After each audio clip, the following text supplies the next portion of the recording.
Hello, everyone, and welcome to our coffee break. Today, we're talking about the challenge that we often have as organizations in bringing strategy to life.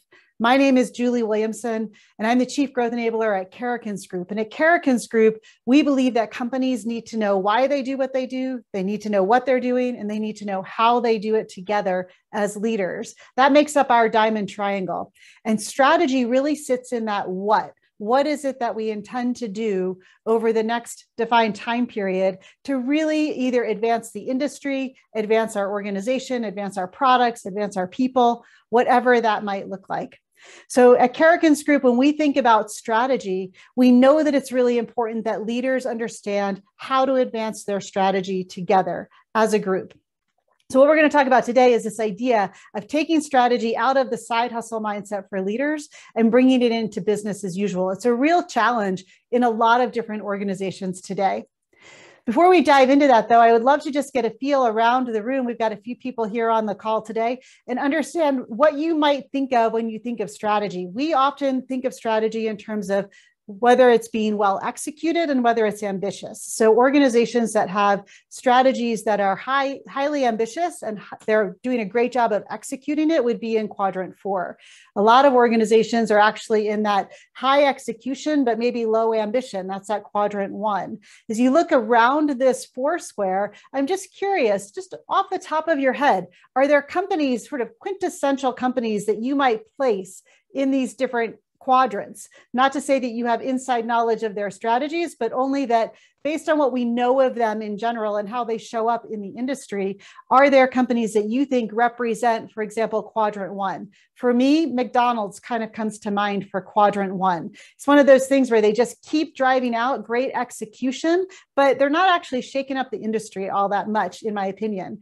And so just pop in the chat. And by the way, when you go to chat, if you could change your drop down so that it doesn't just say host and panelists, but it also says everyone, then everyone on the webinar today will be able to participate in the chat conversation. So just in the chat, pop up there, who would you put in quadrant 1 from a strategy perspective?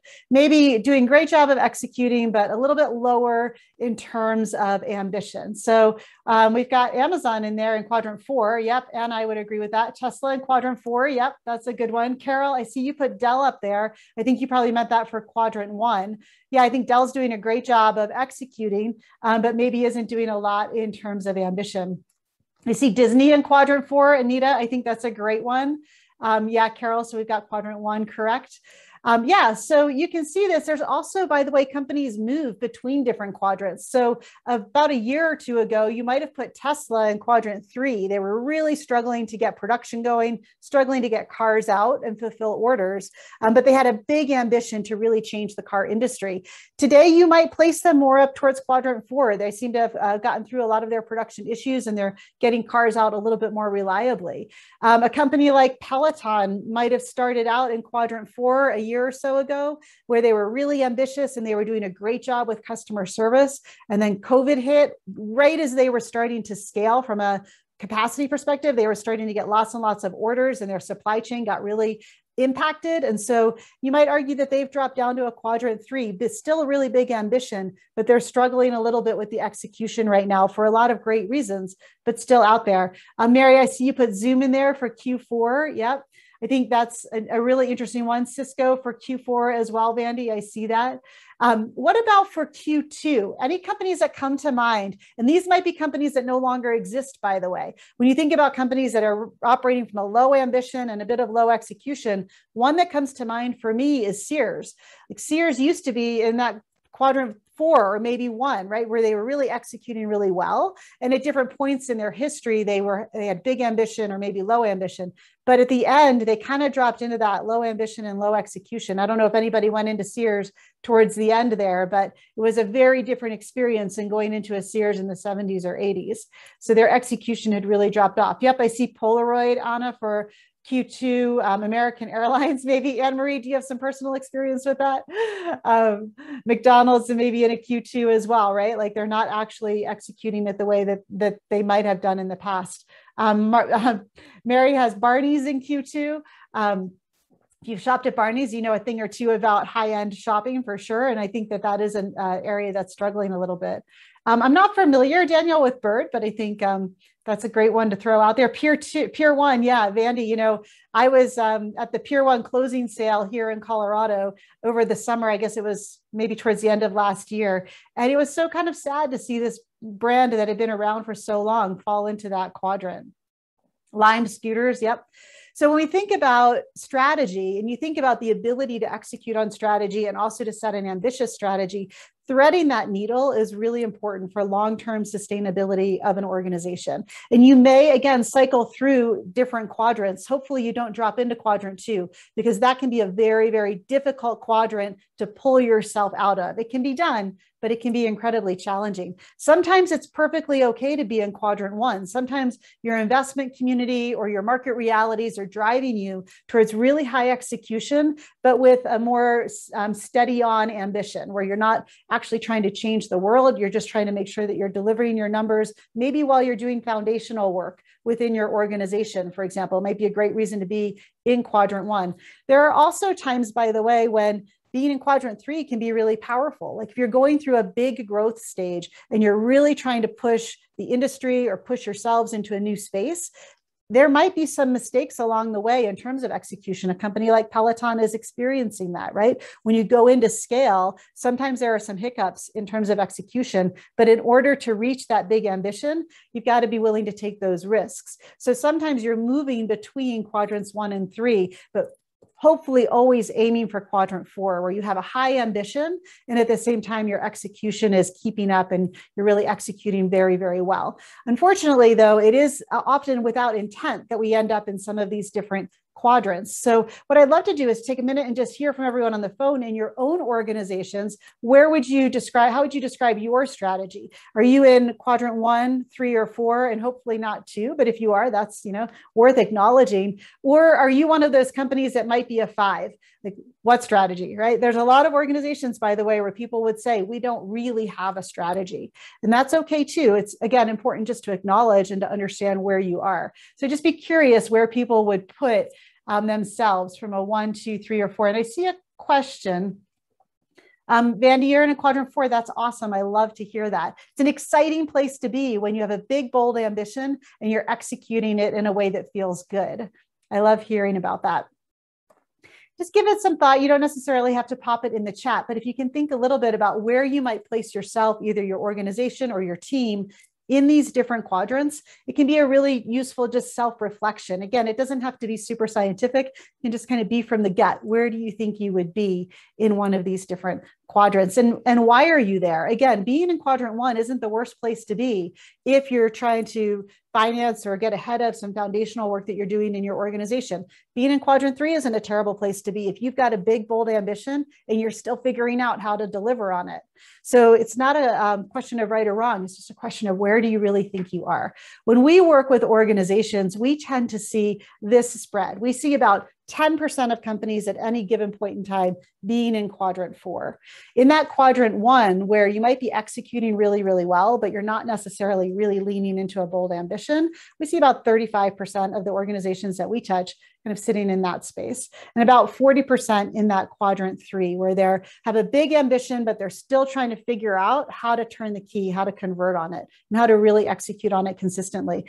And, honestly, about 15% of organizations are down in that quadrant 2, and they might be trying to get out of it, or they might not even realize or be able to have that self-reflection to say, we are here and we need to do something about it. So this is just a general spread that we see. And I see, Erica, you posted a comment in there that it would be interesting to watch how pre-revenue companies move between the quadrants. I think that's right. Like, as you see companies that are more startup and they're kind of in that bootstrap phase, where might they be, versus companies that are a little bit more mature and they're at different points. Maybe they're in a value creation phase instead of a startup phase. How do you move between the different quadrants when you're in those phases? Those are great questions. This quadrant is just a really nice, easy kind of frame to use if you're talking with some of your colleagues about where would you put us today and why.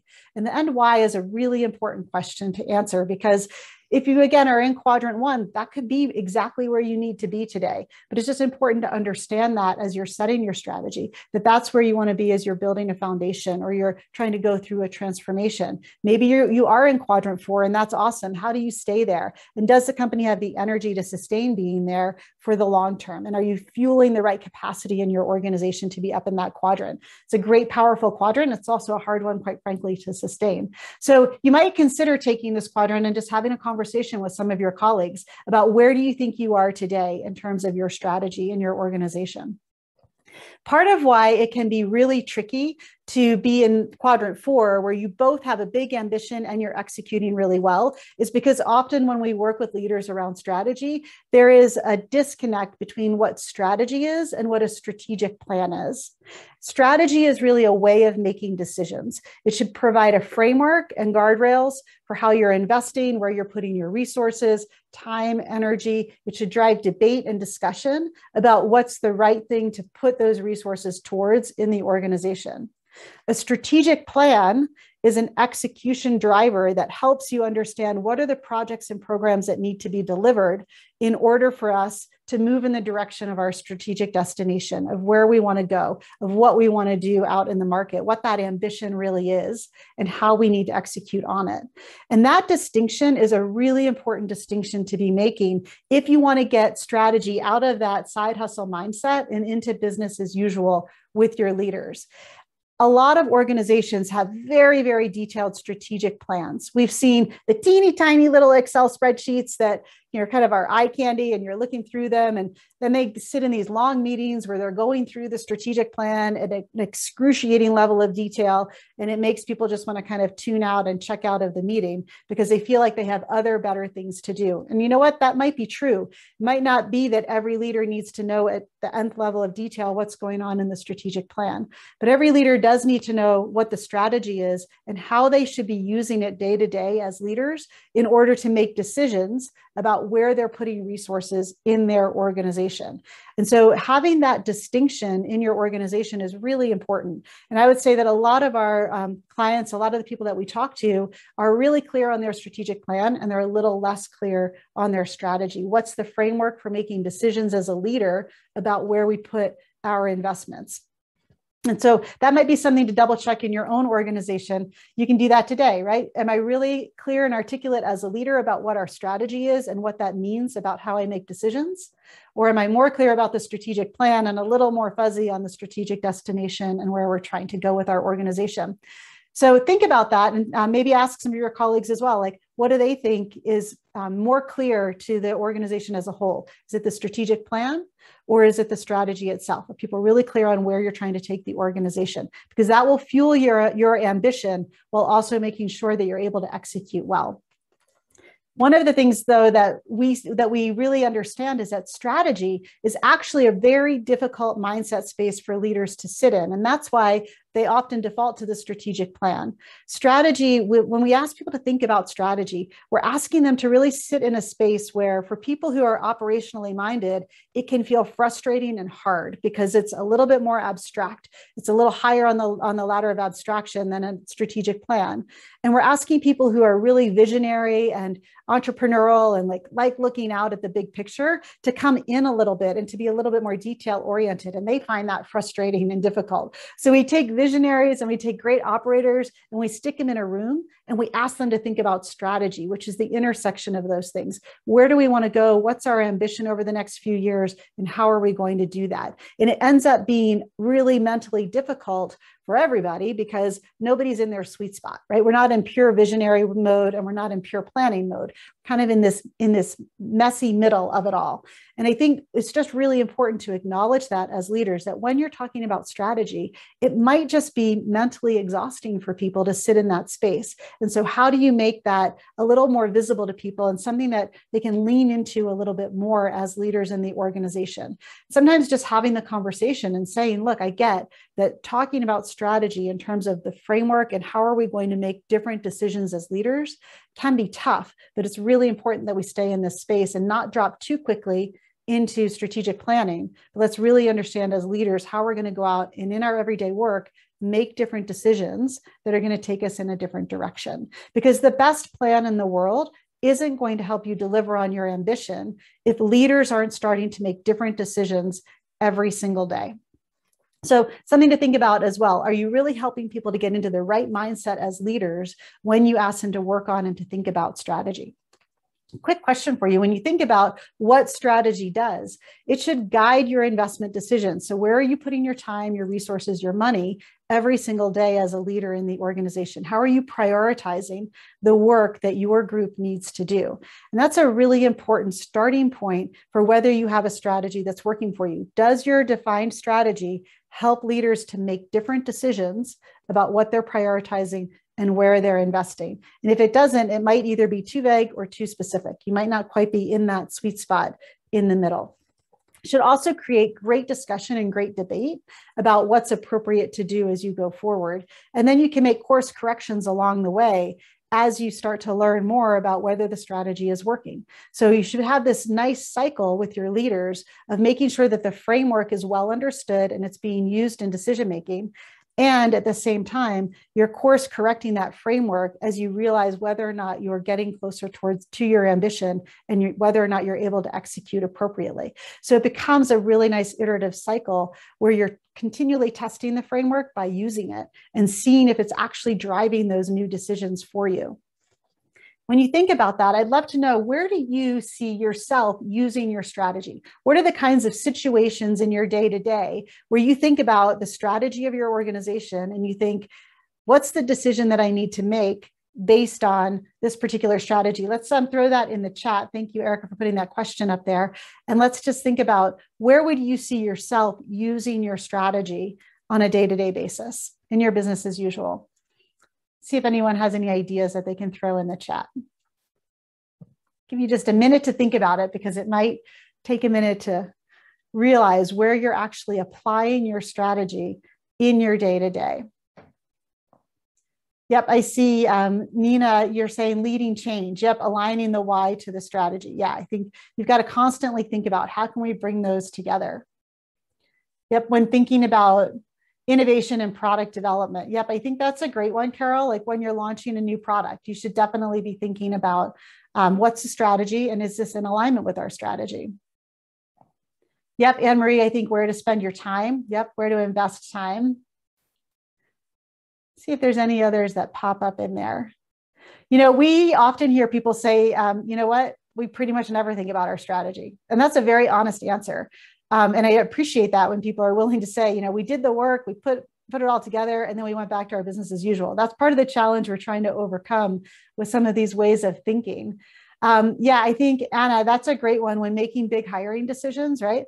Like how we think about who are the people that we want to bring into the process. I think that's a really great place to start to think about strategically. Is this the right person to help us move in towards our ambition and towards the work that we want to do? The truth is that you want to be thinking about your strategy in almost all of the decisions that you're making as a leader that have to do with investing resources or prioritization or deselecting things that maybe you don't want to do, things that you shouldn't be doing anymore. And as you think about that kind of energy, right? Like where should we be putting all of our energy and our resources, and how should we be pulling that forward? As a leader, you've got to have a solid enough strategy framework that you know how to make those decisions. Now, I want to pause for just a second, because one of the resistance points to a well-defined strategy is that people feel like they won't be able to do things that they want to do later on. Strategy isn't in place to tell you that you can't do something. It's in place to tell you that maybe you shouldn't do something. It should drive the decisions, and it should drive the conversation about what you're going to do. So a lot of times people kind of make their strategy vague enough that anything will fit in, because people are anticipating not wanting to deselect, not wanting to have to stop something that they have in flight, or that they don't want to feel too constrained if an opportunity comes up, or if something happens that they might want to explore as a leader. They don't want to have too tight of a structure around that. So they make these strategies that are super vague. And in all honesty, you kind of fit anything into it if you just work hard enough. But if you're having that conversation as a leader, like how can we make this fit into the strategy, then you're losing the opportunity to use the strategy as a tension point to say, should we do this? Not can we or can't we based on the strategy, but should we or shouldn't we? And then have that really rich conversation and debate amongst the leadership team to say, why would we invest in something that is not technically within the strategy that we've set? And is that an opportunity to course correct the strategy? What it forces you to do when you take that approach is to make those decisions visibly and with a degree of intention that might be missing today, where you might just be able to say, well, I'm going to go off in that direction and try that thing over there because I can kind of make it fit into the strategy if I like follow these loops around and stick it in there, right? And everybody's done that at some point or another as a leader, quite frankly. I know I've done it in my career where you just want something to fit. And so you figure out how to make it fit. But if you really use the strategy framework to say to yourself, does this fit? And if not, what would be the criteria by which we would do it anyway? And should we be thinking about course correcting on our strategy because we need to do this? And it gives you that ability to have that really rich conversation with your leadership team in a really productive way. So think about strategy not as a constraint, but as an enabler for exploring different things that you might want to do down the road that maybe you don't have line of sight into right now. It's not a constraint. It's something that actually enables the right conversations so that you can do those things in a way that lets you be in that Q4 with a big ambition and also able to execute really, really, really well on it. When you think about that, the challenge that we see is that business as usual often trumps strategy, right? So when you think about using strategy in your day-to-day decision-making, it requires a different way of working for leaders. And leaders are often not the best people at changing in their organizations. They're great at changing other people, but they're not often great at changing themselves. And by the way, I'm a leader too. I put myself in that category. I like the way that I make decisions. And I feel like, it's working reasonably well for us. And why should I change? But if we set a strategy that becomes a lens through which I should be making investment decisions for Karakins Group, then I have to really challenge myself mentally to hold that space, to use that actively and to pull it forward, to look at it when I'm making investment decisions to make sure that it's either aligned with the strategy, or if it isn't, that I'm having the right conversations about why we should do something that sits outside of our strategy. And it's a real discipline for leaders because you just want to go back to your day job and kind of do these strategy check-ins.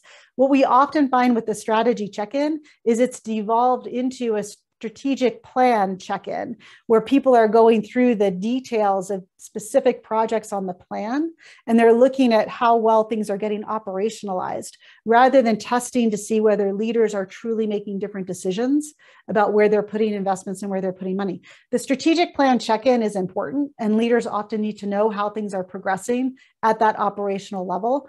But to do that in lieu of checking in on the strategic framework and the strategic destination and knowing whether or not leaders are actually committing to making different investment decisions is a risk. And it will push you into that high execution, low ambition space because you won't really be pushing into a big ambition or an ambitious strategy that will lead you in a new direction.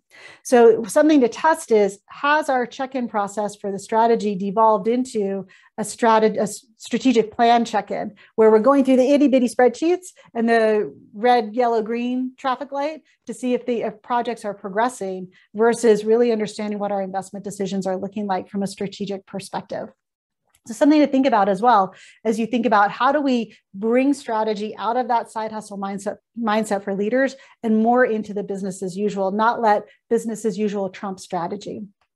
When you think about it, I love this quote from Yaron DeFlander. It says, strategy execution isn't something other people should worry about while you're doing something far more important. And that is that business as usual mindset, right? I'll get to the strategy eventually, but right now I've got numbers that I need to hit, these quarterly numbers. And that's actually one of those mindsets. It's one of those decision-making processes that having a good strategy framework in place will help you to challenge.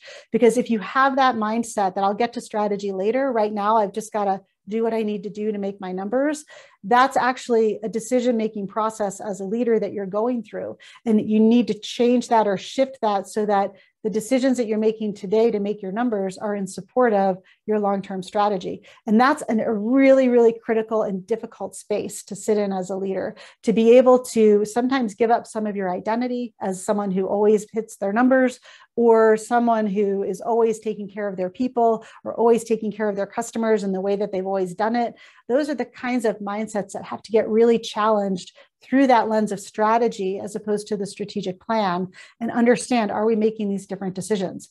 So one of the things that we do at Karakins Group is we really encourage organizations to pull apart the idea of making a strategic plan and setting a strategy. We look at setting the strategy with a lot of the traditional inputs. So market analysis, what's your current skill set and talent look like? What's the plan look like today? What are some of your partner insights? So in your ecosystem, your distribution model, your supply chain model, all of those things that you would normally bring into a strategy conversation, you still want to bring in.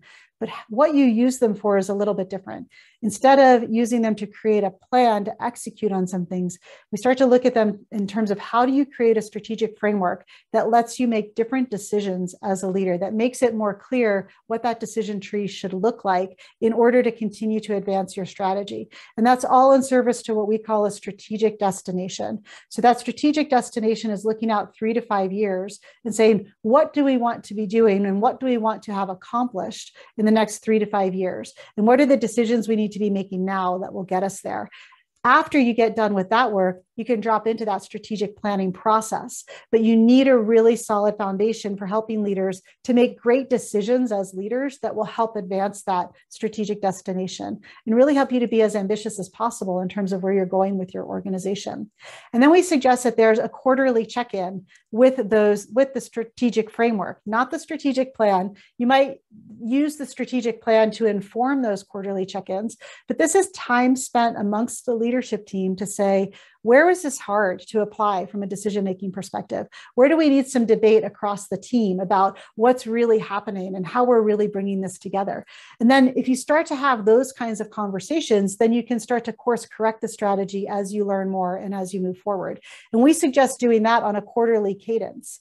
You might want to try it with your team even in the next quarter as we roll into October, which is when a lot of companies start to do their strategic planning for the next year, and ask the question, do we have a really good strategic framework for making decisions that will get us to our strategic destination before we drop into the planning process? Because most organizations have a lot of great operators. They've got a lot of people who are really good at making and executing plans. But you've got to hold that space for how do we really think about our strategic destination, what we want to do, what we want to accomplish, and how we bring that forward. So if you go into September, October timeframe with that kind of mindset, and you start to challenge your leaders to really think about what are the ways that we need to be making different decisions so that we can engage in this process a little bit differently as we go forward, I promise you, you are going to be shooting for that quadrant 4. It's a really exciting space to be. And I think there's 3 things that you can do. One is make sure that you have a clear distinction between your strategic plan and your strategy, right? Make sure that you really understand what that distinction is.